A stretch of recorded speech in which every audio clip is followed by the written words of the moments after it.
Always a bit of pressure after getting a new sponsorship, a new team. You're getting into the booth for the first time and saying, okay, I'm gonna show you guys what I'm made of.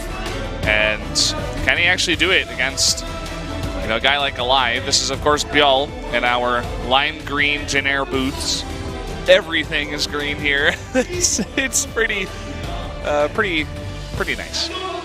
It's just like, it's such a unique color of green as well. But of course, this is Premier. Challenger will start this weekend on Friday. Of course, we'll see which players make it into Challenger or Premier at the end of the season. But going over to talk about aLive, of course, the Siege Tank King. This guy, always sort of that Terran player that never quite made it into our pantheon of Terran gods.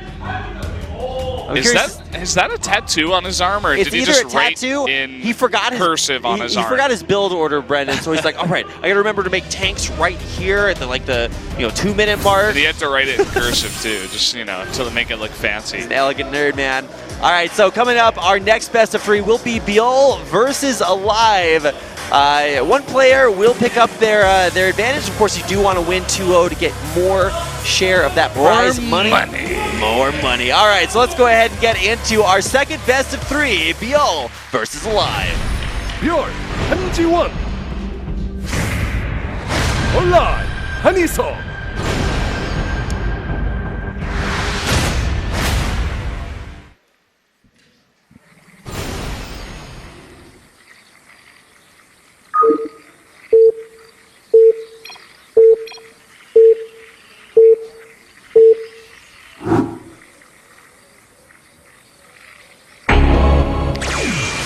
All right, here we are.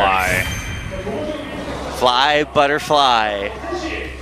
Our Zerg player, ByuL. The crowd is still trying to get it down. We're gonna teach our nerds how to cheer. All right, our blue Terran player, aLive. There we go. All right. Second cheers the charm. There we go. All right, so aLive coming in here.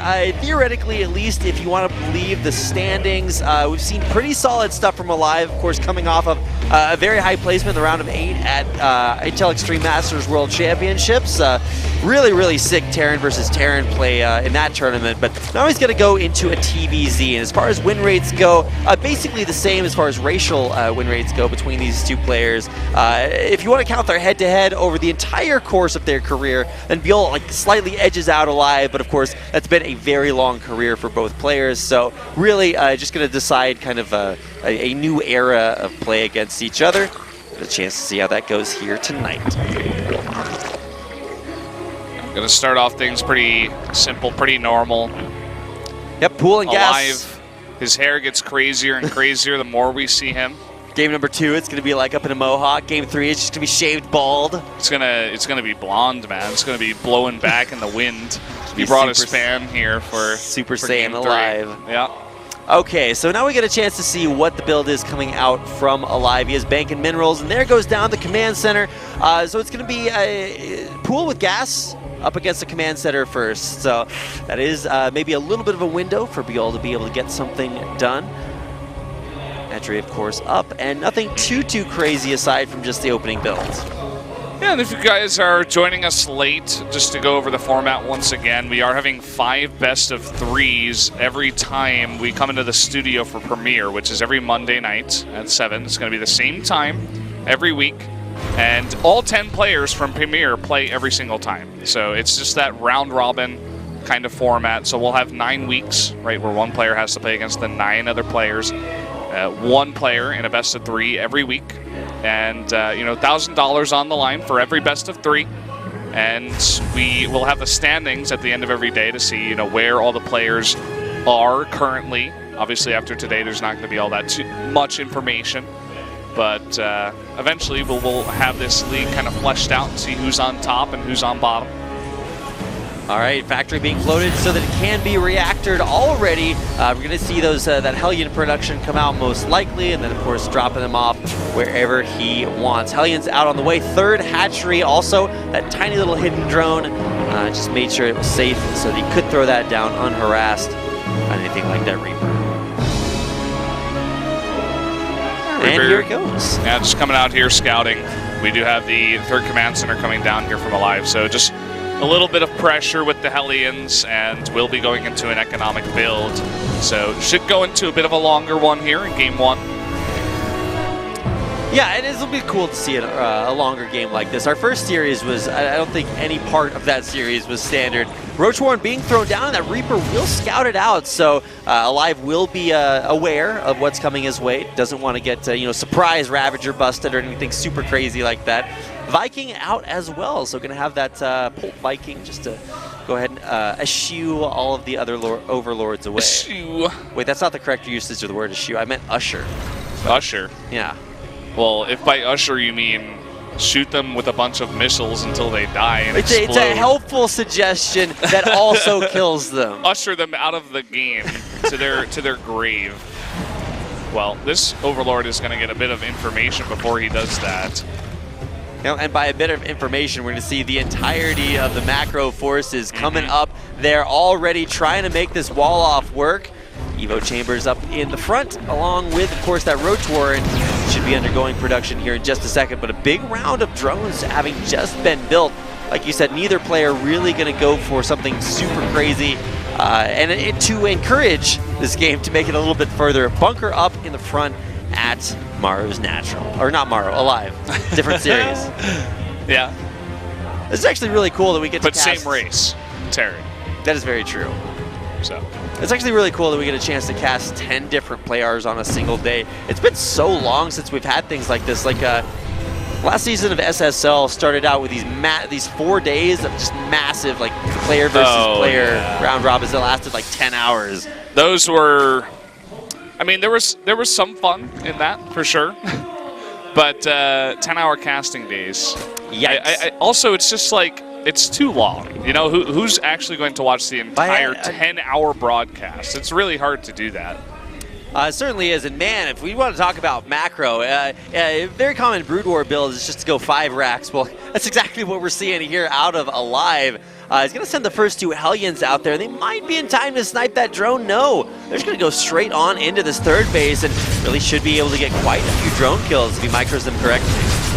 Yeah, already getting a little bit more than I expected, actually. 5, 6 with just 2 Hellions.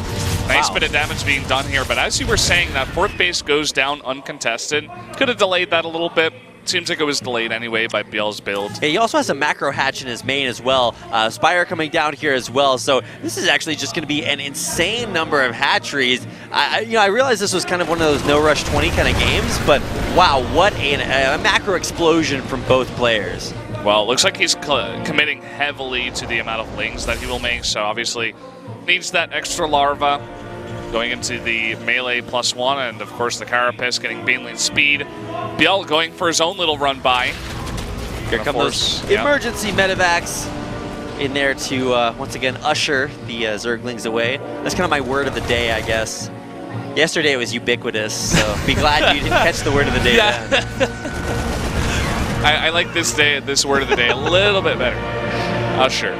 All right, well, more and more Zerglings, like you said, a massive flood of lings coming down, just trying to find any little hole, any little weakness in aLive's defenses. Turns out he's actually pretty walled up, and now finally trying to get something across the map. But man, ByuL has just been able to macro like a boss in the back of this.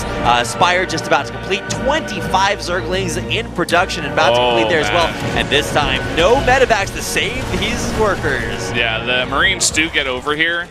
But ByuL is finding a bit of damage here and there. The second that any units come out onto his vision, he immediately runs those lings by. So being very active on the map, trying to buy enough time for him to get that Baneling speed, get enough Banelings and the Mutas as well to spawn here.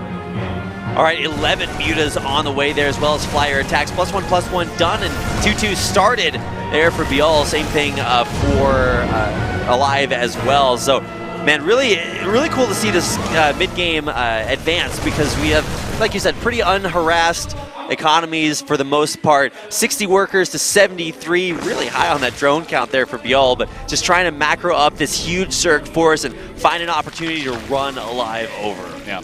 You can see that he's only making banelings now because he didn't need them earlier, just investing all of the gas that he had into straight mutas. This is a nice little run by him. 2 medevacs coming over here, going to clear up a lot of creep, grabbing a couple of queens too.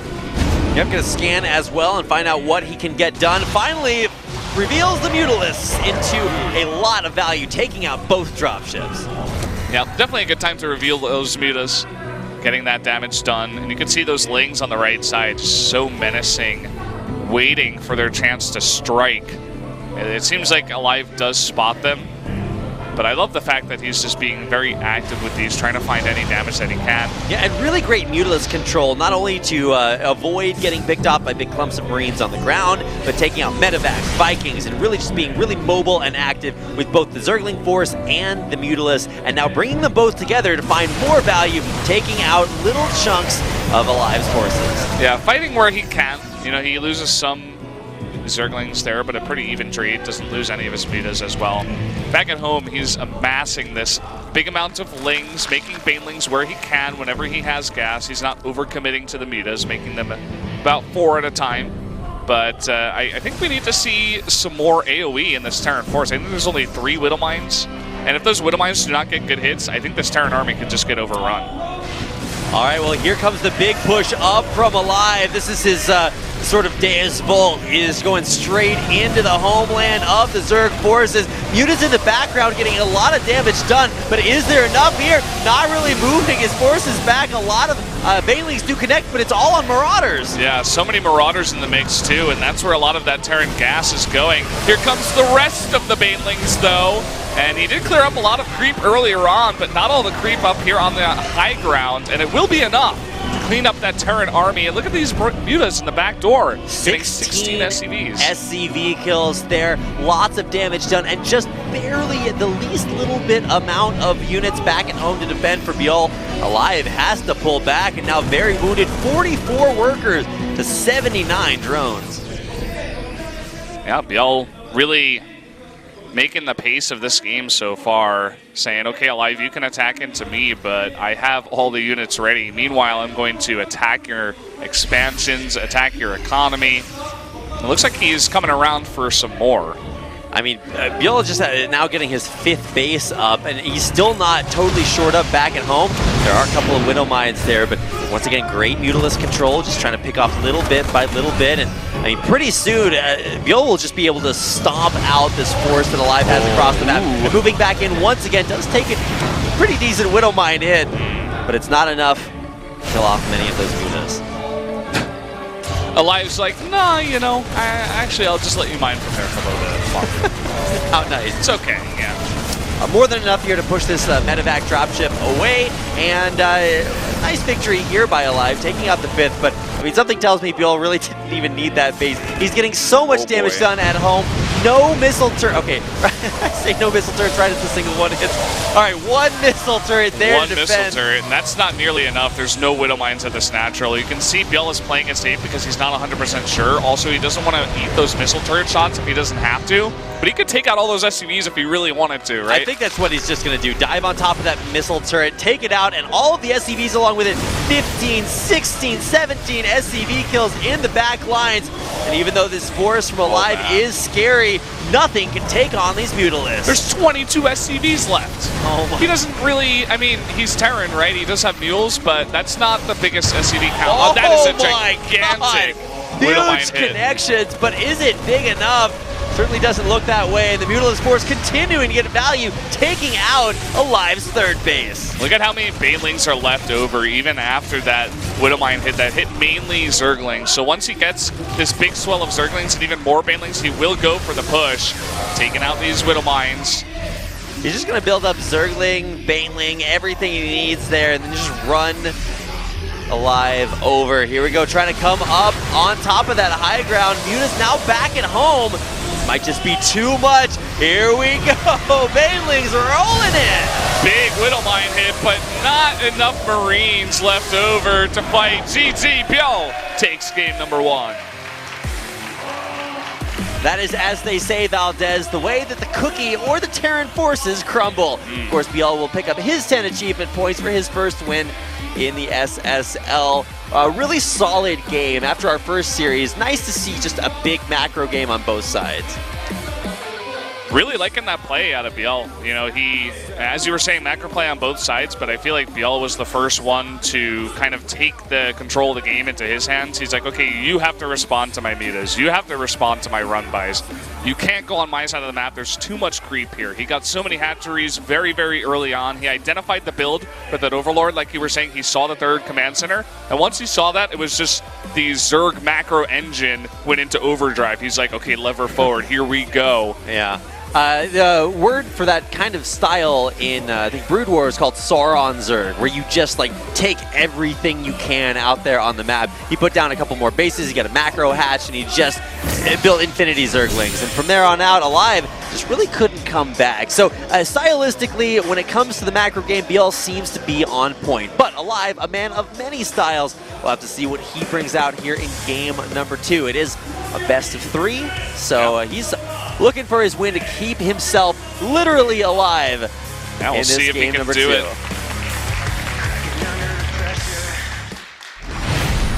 ByuL 한지원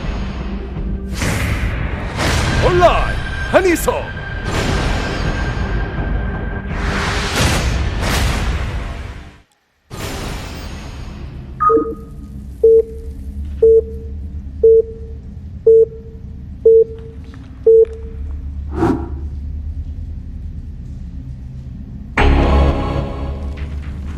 Here we are in game 2. Jin Air, of course, the sponsor. If you guys haven't seen that enough yet, up in the top left, it is ByuL, the purple Zerg. And his opponent in the blue on the lower right-hand corner of Frost. This is aLive.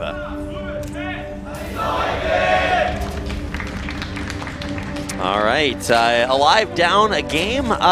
Really kind of surprised to see him, go up to like a very high number of barracks, mass produce a bunch of bio, and then it just was never enough. ByuL really seizing his macro opportunity and really never letting go.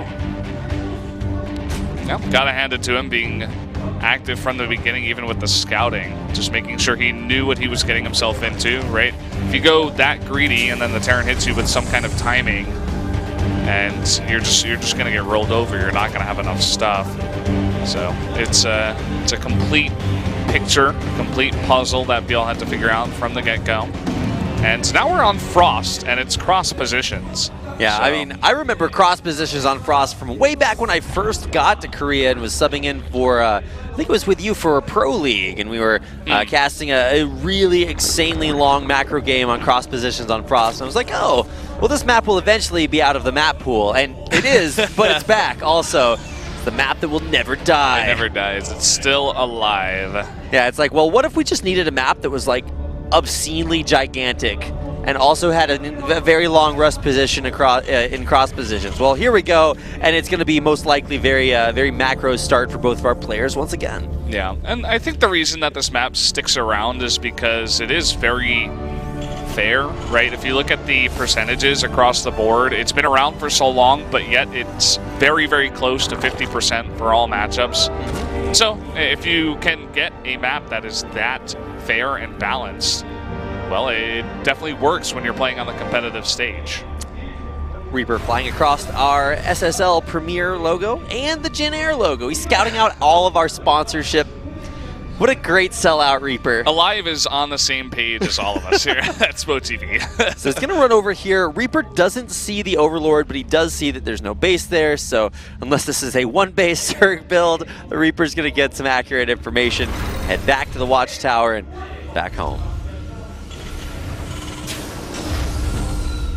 Starport coming out here. Looks like perhaps a quick drop this time around.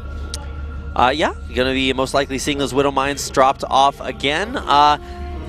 Also interesting to note that once again ByuL recognizes, hey, it's a big map and we need to kick into macro mode. So third base down, and finally this Reaper will scout it. Of course, the Overlord's seeing that as well.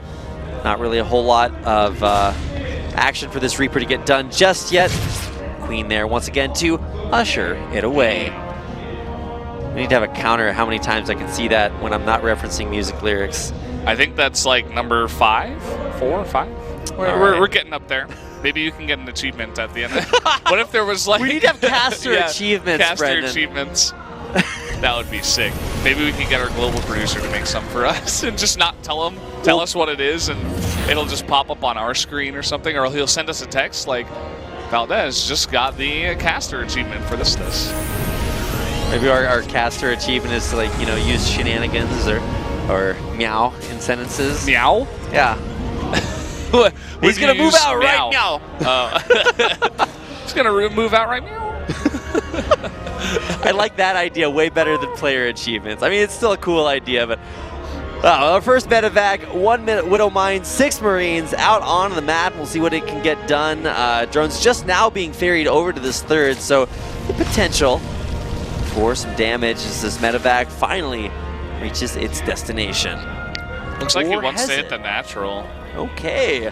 Well, there is a lot more there to defend, so probably wants to avoid that. We just get a preview. It's like 3 queens, a spore, and a bunch of lings. It's like, oh god, no, no. So much nope. Right on out of there, and maybe looking to pressure that third base, but seeing that once again there's another command center up on the way, might just kick ByuL into that macro mode we saw him go into in game number 1. Yeah, especially on a map this big, he has even more space to just say, okay, I can do whatever I want as long as I can defend against this. There wasn't armory, so here we go, the Hellbat push coming in, and the mainland mess is not even done.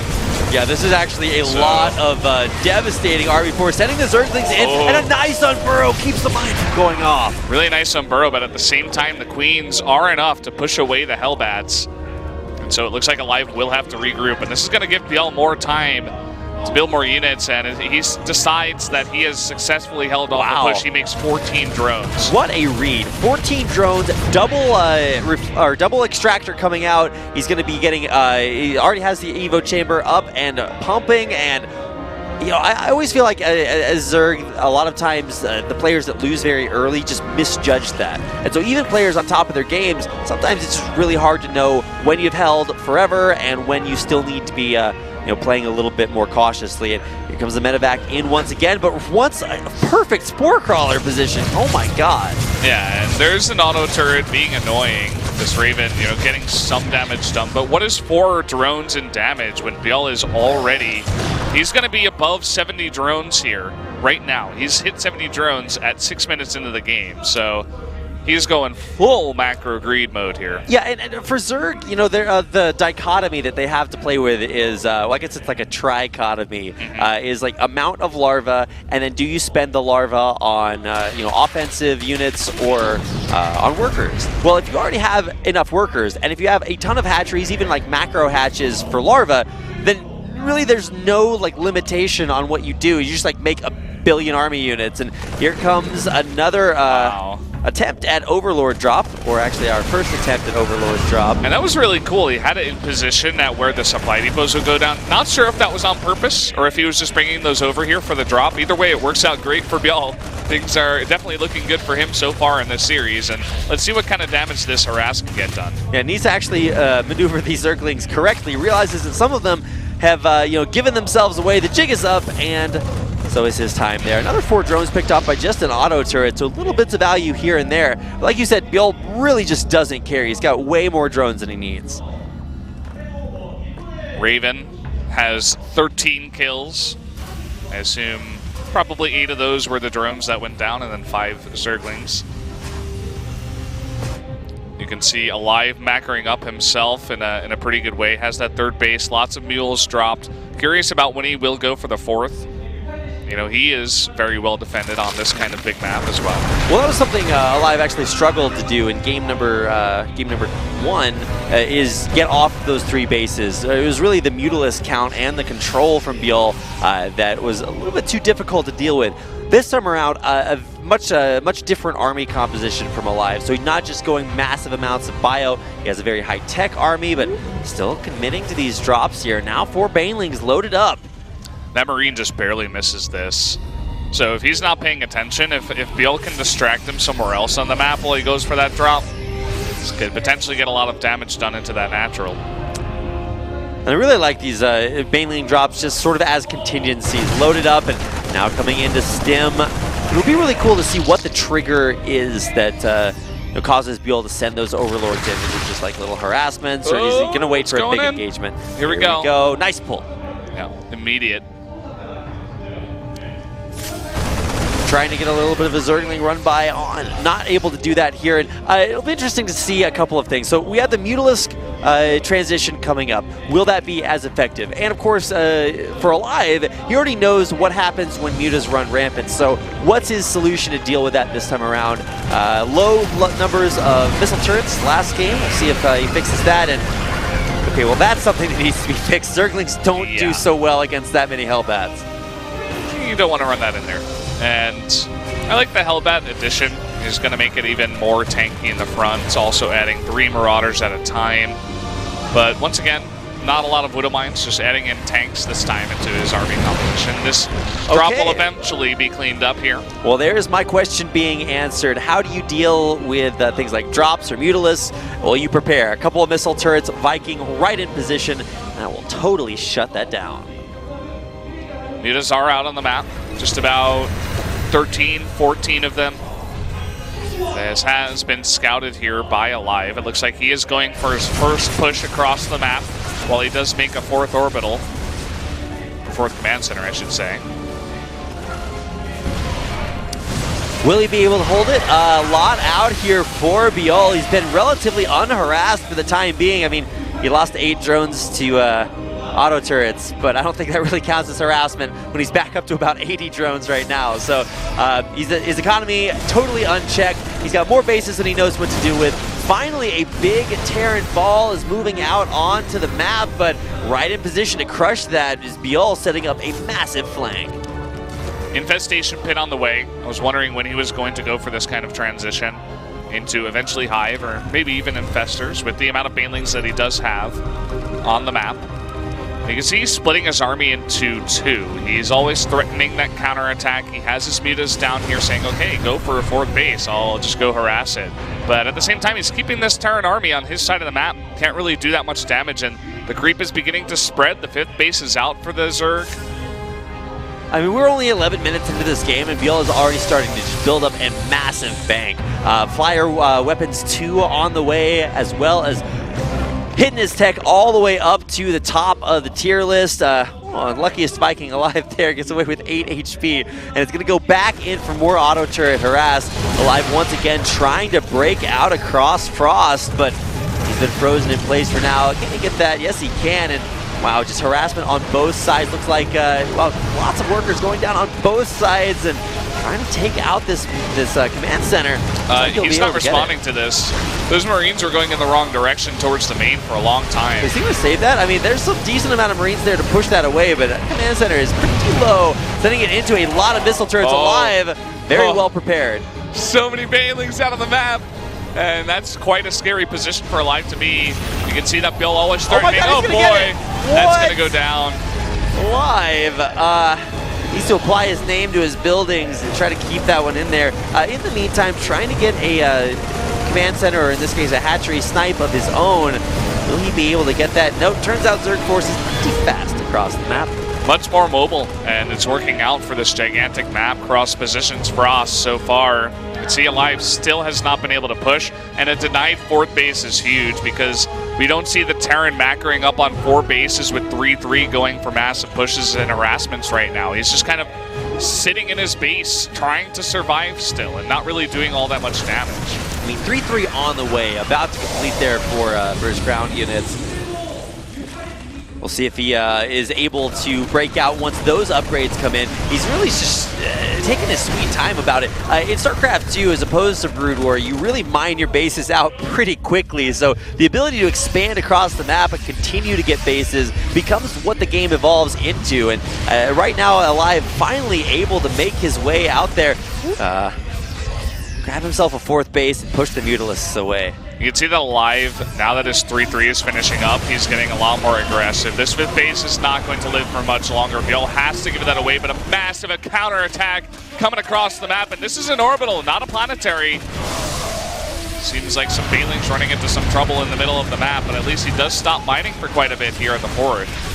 Picking off quite a few workers there as well, forcing a lift and just really starting to hit this weakened economy of aLive.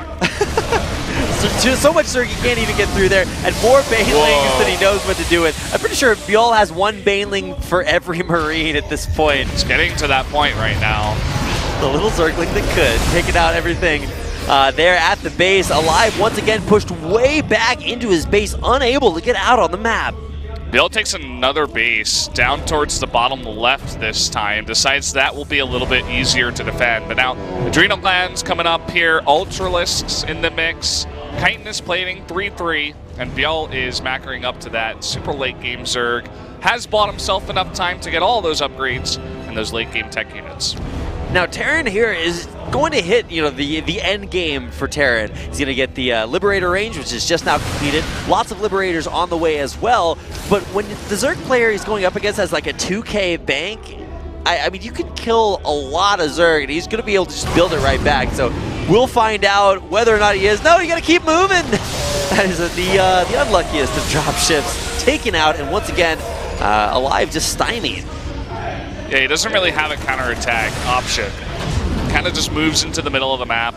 Just gonna send out another drop, but this will be seen. I mean, this is what it looks like, guys, when you're just so on point with keeping these dropships and the harassment off the map for the Terran. He's just unable to really stop you at any turn. Trying to just get in there and pick off every single... Whoa, too far. There with the mutas. Need to back off for now. Yeah, you can see 900 gas just used by ByuL, remaking a lot of those mutas that just went down, and that means it won't be put into Ultralisk tech. And whoa, the swarm is engulfing the Terran right now. The ByuLings, 1 ByuLing for every Marine, maybe more than that at this point. ByuL finally finds his engagement as aLive is moving out onto the map. Yeah, ByuL with the wild thornberries push there, absolutely smashing through aLive's army. He's even going to be able to take out this dropship. He'll find it sooner or later. And like I said, just literally so many ByuLings out there taking out everything that aLive has on the map. 14 SCVs gone in the blink of an eye. Somewhere SCV1 Kenobi feels a disturbance in the worker force. So many SCV voices cried out and were suddenly silenced. The command center's going to land, but I don't know if that's really going to do it. But Ultra's still there. Man, ByuL is just having an unbelievable series. 2 really solid, clean macro games, making the Terran's life look really hard. And I'm sure there's a bunch of Terran tears in the chat right now. I mean, you can see just there the zoom of doom on aLive's face saying, what's up, man? What are you going to do? Because nothing seems to be working out. ByuL just all over him right now. And, well, you were trying to get back into this game with the big ByuL drop. Not anymore. Not while ByuL is on the case here. Great control there on the mutas. Every single one of them low, but of course, they will regenerate pretty quickly, pulling them back and just continuing to just eke his Zerg, creep bases, forces, everything across the map. Base after base being taken. You can't even see the Jin Air logo. ByuL, move your forces. We have to advertise here. All right, a lot of Liberators, some Thors on the ground, pushing these mutas away for now, but, I mean, aLive is still unable to get any additional bases out there. Oh, boy. The Liberator's going to be caught out here. Liberators will take out quite a few Mutilas, but not at the expense of their lives. Nice magic box, too. Just making it harder for them to do that AoE damage, and just taking out like 5 or 6 Liberators just like that, and you keep the majority of your mutas alive. Definitely will take that trade. aLive continuing to lose workers little bit after little, and ByuL actually, I think this is an okay number of workers for him to be on. It used to be as high as 80, now down to 60. He hasn't been able to take too many new bases, and the ones he has taken aren't saturated, so we'll see if he wants to switch back into a super powerful economy, because he no longer has that big bank he once did. I think ByuL is ready to swing the hammer. aLive's like trying to step out onto the porch, and ByuL's going to be like, no, man, Get off my lawn. Trying to micro backwards. Great control here by aLive. Wow, great stutter steps. Finally trying to avoid those banelings. They're off creep, and aLive's forces continuing to micro back. GG. It's just not enough. ByuL takes game number 2 and will bibbity bop his way to a 2-0 victory against aLive. Poor aLive, the first guy not able to get that first win achievement here in SSL. Getting 0-2'd by ByuL, and ByuL, he knew he had enough. He's like, okay, I'm done with this game. Just get out of my game. I'm gonna go off creep. I have a billion banelings just gonna roll into you, and takes him out. So really got to hand it to him, the first 2-0 of the Premier League as well. And in dominant fashion there, ByuL, fresh off his Base Trade TV sponsorship, putting in money to use and picking up the first 2-0 of the SSL. So congratulations there, just super solid macro style play. It doesn't get much more just quintessential than that. ByuL looking so solid. Definitely, I wasn't expecting that strong of a performance here coming out from this player, but he definitely took me for a ride, that's for sure, Rapid. So definitely going to be a big contender here in the Premier League. Excited to see what he can do in the other matchups later on in the round robin. Yeah, everybody likes to talk about guys like Sue and Dark as the big Zerg hopes, but ByuL making a name for himself, and he's always been very highly regarded by players as being one of the best Zergs, but it's been a while since we've seen super solid performances, and that's exactly what I got a chance to see tonight. Dark, another powerful Zerg, will be coming up next versus Patience.